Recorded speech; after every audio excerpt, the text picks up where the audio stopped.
Assalamualaikum warahmatullahi wabarakatuh. Nama saya Dinda Putri dari kelas 12 IPS 3 absen 1.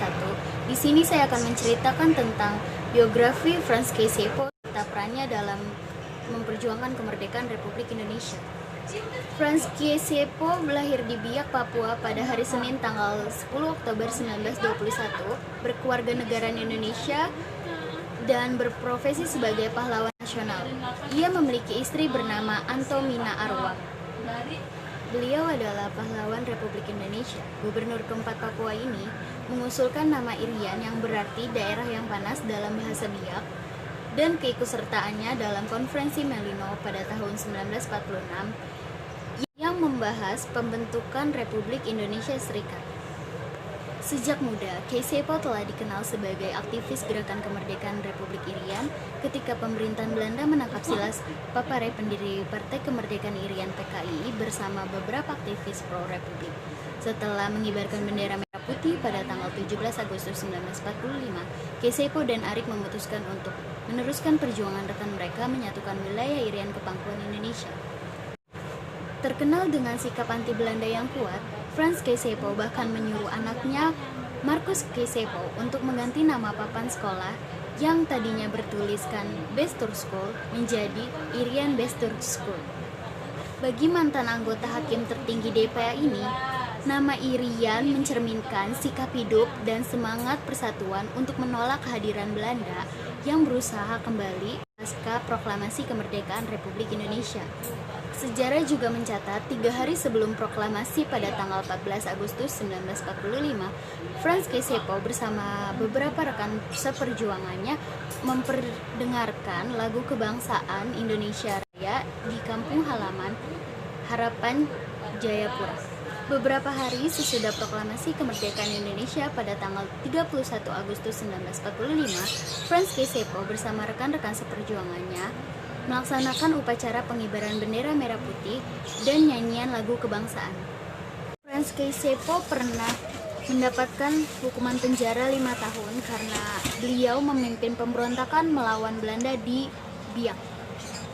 Pada tahun 1961, Franz Kaysepo membangun partai politik Irian setelah munculnya program Tikora Soekarno yang hendak menyatukan Papua dengan Indonesia melalui Perjanjian New York pada tanggal 15 Agustus 1967. Franz Kaysepo sendiri terus berjuang menyatukan Irian dengan Republik Indonesia sesuai dengan impiannya sejak awal.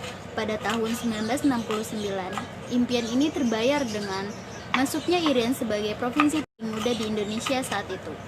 Pada 1972, Franz Kaysepo dilantik sebagai salah satu anggota Majelis Permusyawaratan Rakyat Republik Indonesia sebelum akhirnya menjabat sebagai anggota hakim tertinggi Dewan Pertimbangan Agung sejak 1973 hingga 1979. Pada tanggal 10 April 1979, salah satu putra terbaik Irian, Franz Kaysepo, meninggal dunia di Jayapura, Papua pada usia 57 tahun. Ia dimakamkan di Taman Makam Pahlawan Cendrawasih di Biak. Di samping anugerah Trikora, nama Kaysepo juga diabadikan menjadi bandar udara di Biak. Berdasarkan keputusan Presiden nomor 07-TK-1993, nama Franz Kaysepo dikenang sebagai satu dari deretan pahlawan nasional Indonesia disertai penganugerahan Bintang Mahaputra Adi Perdana kelas 2. Pada tanggal 19 Desember 2016, ia diabadikan dalam uang kertas rupiah baru pecahan 10.000.